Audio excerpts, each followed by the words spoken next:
There's something no one tells you about growing older. Muscle loss doesn't arrive with a warning. It doesn't make noise. It doesn't knock on the door like a sudden illness. It simply slips away, quietly, through the cracks of daily life. One day you bend to pick something up and realize you can't rise without holding onto the chair.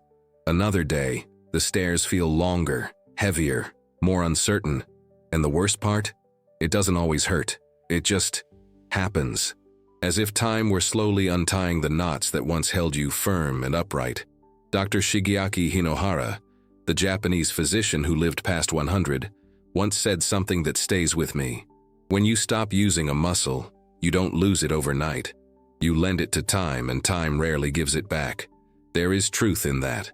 But he also believed in the body's will to serve us. If we care for it, if we move with it, not against it. The body forgets, yes, but it also remembers. For many, the cost of this silent loss shows up in daily defeats. Legs that tire halfway through a walk, arms that hesitate when lifting a grocery bag. A slower pace, not just in the body, but in life. And behind all that, a quiet fear. What if one day I fall? What if one day I can't get back up? It's not just physical, it's emotional. Because when the body weakens, something in the spirit dims. The part of us that remembers who we used to be. But here's the truth we need to hear. It doesn't have to be that way. This video is not about joining a gym. It's not about lifting heavy weights or chasing youth. It's about small, realistic habits, gentle changes that respect your rhythm, movements that restore instead of exhaust.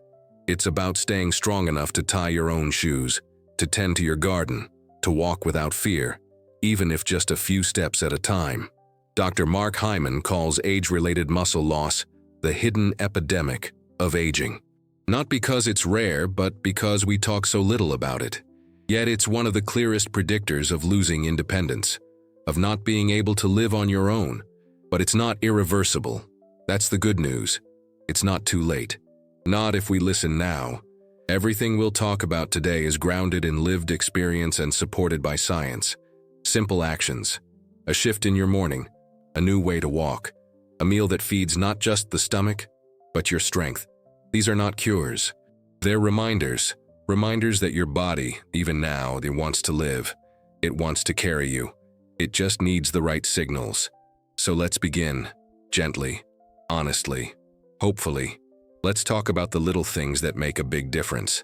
Let's talk about strength. Not as something lost with age, but as something still waiting within you. There's a quiet rhythm to the early morning, the hush of the house before the world wakes, the warmth of a first cup of tea, the soft light slipping through the curtains. For many, it's a sacred pause. But within this gentle routine, something unexpected often happens, something that slowly chips away at the very muscles we need to keep living freely. It begins like this. You rise from bed and sit. You sit for breakfast. You sit to read. You sit again after eating, maybe flipping through the newspaper or gazing out the window. And before the clock has even struck 10, the legs, your greatest allies in movement and stability, have spent their first hours in stillness. What few realize is that those first 30 minutes after waking hold a kind of power. That window, so often filled with calm inactivity, is also the body's wake-up call. It's when your muscles are most ready to receive a message. You are still needed. But if the message never comes, they begin to shut down. Not in protest, but in surrender. When we stay seated too long after rising, blood flow to the glutes and thighs slows. The big muscles that hold us upright start fading into the background. Not because they're old, but because they've been forgotten. Modern studies now show that even light muscle activity early in the day, before breakfast, even before your second sip of tea, can improve what scientists call mitochondrial signaling. It's a complicated term, but what it means is simple. Your body remembers how to create energy, how to keep your strength, and it starts with movement. You don't need to break a sweat. You don't need equipment. Sometimes something as small as standing calf raises while brushing your teeth, that little lift and drop of the heels, can begin to remind your legs, your knees, your ankles, you're still part of this journey. This body still moves. This body still stands. And more than science, there's something emotional here. Because the way we begin the day, is the way we often move through it. Rising with intention, however small the action, is a declaration. I am still here. My body still responds to me. I still have a say. It may not seem like much, but strength doesn't return all at once. It comes in whispers, in signals, in morning moments when the muscles, long quiet, begin to hum again. There was a time when walking was all you needed. A stroll through the neighborhood, a trip to the store, a lap around the garden. It was enough to keep the body alive, mobile, and strong. And for many, it still feels like a faithful habit, a sign that despite the years, you're still moving, still independent, still going. But here's something rarely spoken aloud. Walking, while essential, doesn't carry all the weight it once did. Not for the deeper layers of strength that protect you from falling, from losing balance, from struggling to stand up from a chair. Because walking, by itself, doesn't wake up the full orchestra of muscles that aging quietly turns down. What begins to fade first with age are the fast twitch fibers, the ones that help you catch yourself when you trip, rise quickly from a seat, or steady your body when you're losing balance. They don't get trained just by walking. And the muscles around your hips, your core, your thighs, they crave more than motion. They crave resistance, not punishment, just challenge. Science has confirmed what some elders in Okinawa, Italy, and other long-living communities have always done by instinct. They didn't go to gyms, but they carried baskets. They squatted to plant herbs. They stirred pots while standing firm. These small moments of tension, of effort, told their bodies, stay strong, stay ready, stay alive. And that kind of strength is still possible, even now, even at 70, 80, or 90. Even if your knees creak or your back aches, because strength doesn't mean lifting weights. It can begin with stillness, with something as simple as leaning your back against a wall, sliding down just a little, and holding there for a few minutes while the radio plays or the tea steeps. That quiet pressure in your legs, your belly, your hips. It speaks to your muscles in a language they remember. There's a phrase worth repeating. Walking keeps you going. Resistance keeps you from collapsing. One keeps your feet moving. The other keeps your body capable of standing tall, bending down and rising again. And when both live together, movement and resistance, aging begins to look less like decline and more like a careful, steady maintenance of what matters most.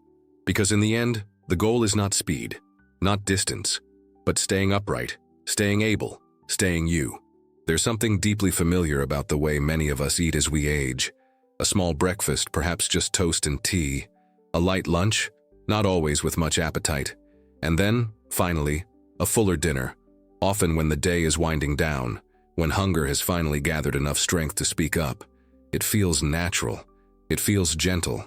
But hidden inside this pattern is a quiet misunderstanding that can slowly drain your strength. After 60, the body's relationship with food begins to shift. Muscles don't respond to protein the way they once did. They become more selective, more resistant, more fragile. And instead of storing what they need from the evening meal, they start asking for it earlier, when there's still movement in the day, when there's still energy to rebuild and repair. Many older adults unknowingly give their muscles the most fuel when it's too late to use it. And by then, the body doesn't absorb what it could have. It's like watering a garden at night. The roots are slower to drink, the soil holds less, and by morning, the thirst returns. Science now shows us something powerful. The timing of protein matters just as much as the amount. It's not only about what you eat, but when. Muscles need about 30 grams of protein per meal to truly respond, especially in the morning and at midday. This is when muscle protein synthesis is most effective. It's a technical term, yes, but what it means is simple. This is the window when your muscles are ready to repair, to grow, to stay with you. Imagine starting your day not with something sweet and soft, but with something sturdy. 2 boiled eggs, a spoonful of cottage cheese, a sprinkle of pumpkin seeds. It doesn't need to be fancy, it just needs to nourish the parts of you that are still working, still standing, still trying. And beyond the numbers, there's a deeper message here. When you feed your muscles early, you're telling your body, I believe in your strength. I believe you're still working for me, that I haven't given up on you, and you haven't given up on me. It's not about diets. It's not about restrictions. It's about support. Support in the form of timing, of care, of giving the body what it needs, not just to survive, but to continue being your ally in all the little tasks of daily life. Eating well is not only about food, it's about respect. And timing that respect can make all the difference. There's a chair in every home, a place we trust, a place we rest. But have you ever thought of that chair as a mirror? Not for your reflection, but for your strength, for what your body can still do, and for what it quietly needs. There's a test, simple and silent, that doesn't need machines or medical charts. Just you, a chair, and a moment of honesty. It's called the sit-to-stand test. No hands, no help. Just the act of rising and sitting again, with control. Not rushed, not forced, but steady. How many times can you do it in 30 seconds? It may seem like a small challenge, but in that motion lies a world of truth. Because to rise from a chair without using your arms means your legs still carry you. Your balance is still in your bones. Your coordination, even if slower, still belongs to you. And that matters more than numbers on a scale or years on a calendar. This test, quiet as it is, reveals what we call muscle age. And that number often tells a clearer story than the date on your birth certificate. For those who try it and find it difficult, there is no shame. There is only information. A message from the body that says, I need more attention. And for those who do it easily, even once, it's a moment of quiet celebration. A sign that something inside you still responds to the call of movement. The beauty is this. It's not fixed. Most people, even at 70 or 80, can improve their muscle age in a matter of weeks. Not by training like an athlete, but by returning to the same chair, once a day, and asking the body to try. Slowly, gently, no hands, just presence. 5 rises before each meal, a small ritual, a quiet rhythm, a conversation between you and your strength. There's a certain dignity in being able to stand on your own, in not needing to push with your arms or call for someone's help, in knowing that your legs still remember, that your body still belongs to you. And maybe that's the most powerful message of all, that you don't have to measure strength in pounds or steps. Sometimes it's in the simple act of standing, sitting, rising again, with purpose, with grace, with the quiet courage of someone who refuses to give up on their independence. Not yet, not ever. Some things leave quietly, not with noise, not with pain, not even with warning. They slip through the days unnoticed, like light fading behind a curtain. Muscle is one of them. Not the kind we once flexed in youth, but the kind that helped us carry groceries, stand from a chair, lift a grandchild, walk across the room without hesitation. And when it begins to fade, it doesn't cry out. It simply withdraws, slowly, until one day the body feels unfamiliar, a little slower, a little heavier, a little more uncertain. But this loss, though quiet, is not beyond our reach. Muscle does not disappear overnight. It simply stops hearing from us. And just as it forgets, it can remember. That's the part many were never told. That strength is not the property of the young. It is the inheritance of those who keep using what they've been given. And even after 60, 70, even 80, that inheritance can still be protected. There is something sacred about the way a person stands up from a chair without help. It's not just muscle, it's independence, it's dignity. It's a quiet affirmation, I am still able. In that simple act, standing, sitting, rising again, lives the memory of a life fully lived. And when that motion becomes difficult, something deep inside grieves. Not just the body, but the spirit. Because the body has always been our companion, our vehicle for love, for work, for movement, for presence. When it begins to falter, the heart often falters with it. But what if we saw the signs not as endings, but as reminders? The moment the legs shake at the stairs, the time it took 2 tries to get up from the sofa, the way the knees protested after walking too long. These are not signs of defeat. They are the body's way of speaking. And if we listen, not with fear, but with attention, we can respond with care rather than despair. The changes that restore strength are rarely dramatic. They do not require heavy weights or expensive equipment. They begin in the quiet hours, in the way you move after waking, in what you place on your plate when the morning is still fresh, in how often you ask your legs to support you, not out of punishment, but out of trust. Because the body, even in its later seasons, still responds to love. Love, in this case, is not just rest. It is not just comfort. It is movement, timely nourishment, resistance, a simple wall sit, a steady rise from the chair, a breakfast that feeds not just the appetite but the muscles that carried you through decades of life. 2 eggs, some seeds, a bit of cheese. These are not just foods, they are messages. Messages that say, you are still needed. And when you send that message often enough, something inside begins to respond. Slowly, yes, but surely. The legs begin to stabilize. The back stands a little straighter. The arms feel less hesitant when reaching or carrying. The fear of falling, while perhaps still there, begins to lose its power, not because you've returned to youth, but because you've reawakened something ancient and wise within the body, its will to move. This is the truth many never hear in the doctor's office, that muscle loss is not an irreversible part of aging, that it can be slowed, that it can be softened, that it can in many cases be gently reversed, and that doing so is not about looking a certain way. It's about staying in your own life, on your own terms, in your own home, with your own 2 feet. Imagine waking and feeling steadier, sitting without pain, walking to the kitchen not with effort, but with ease. Imagine not the absence of age, but the presence of vitality within age.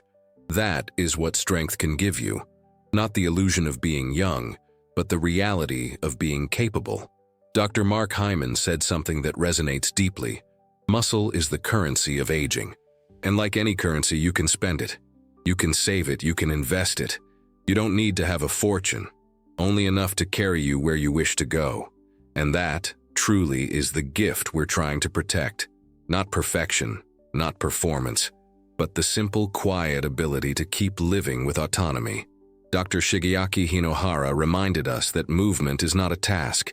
It is a form of respect toward the body that still wants to serve you.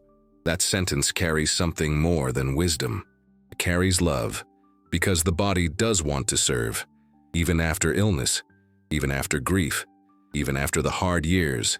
It wants to help, but like anyone who has been ignored, it must first be reminded that it still matters. There is no shame in aging, no shame in needing help, but there is power in realizing how much is still within your reach, not through force, not through ambition, but through gentle, deliberate care, through the return of routine, through movement that affirms I am still here, I am still strong enough to stand. Muscle at its core is memory. It remembers how you once climbed trees, how you danced at weddings, how you stood for hours cooking meals for others.